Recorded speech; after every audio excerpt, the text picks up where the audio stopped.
মা হারানোর পরে বুঝবেন মা কি জিনিস, এর আগে আপনি বুঝবেন। আপনি গভীর রাত পর্যন্ত বাহিরে থাকবেন, একটা মানুষ আপনাকে ফোন করবে না, কিন্তু দেখবেন কিছুক্ষণ পর পর মায়ের ফোন, বাবারে তুই কোথায়, তুই কি ভালো আছিস কিনা।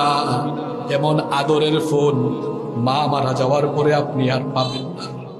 মা থাকতে মায়ের খেদমত করেন, মায়ের জন্য টাকা পয়সা অকাতরে বিলীন করে দেন।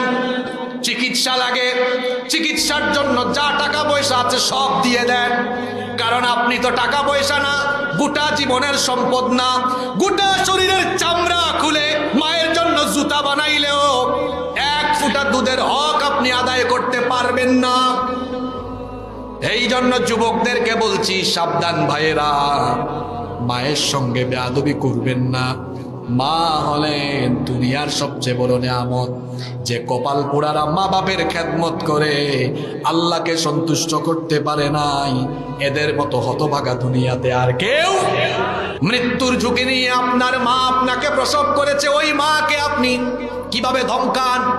যে সকল যুবকেরা এখানে এসেছ, শোনো, তোমার মা হলেন তোমার জন্য সবচেয়ে বড় নিয়ামত।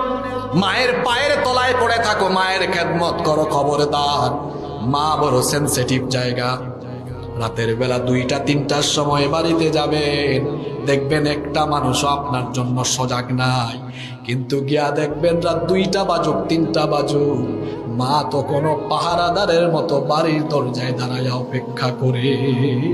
একজন সাহাবী এসে বললেন, নবী গো, খেদমত সবচেয়ে বেশি করব কার? নবীজি বললেন, উম্মুক, তোমার মা। সাহাবী দ্বিতীয়বার জিজ্ঞেস করলেন, সুম্মা মান, তারপরে কে? নবীজি বললেন, উম্মুক, তোমার মা। তৃতীয়বার বললেন, সুম্মা মান, তারপরে কে? নবীজি বললেন, উম্মুক, এরপরেও তোমার মা।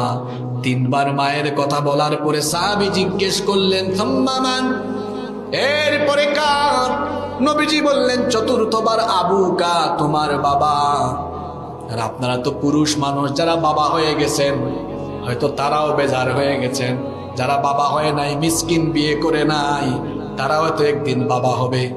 মনে মনে হয়তো বলছে, আমাদের মর্যাদা 1 গুণ, আর নারী মা হওয়ায় কেন তার মর্যাদা 3 গুণ।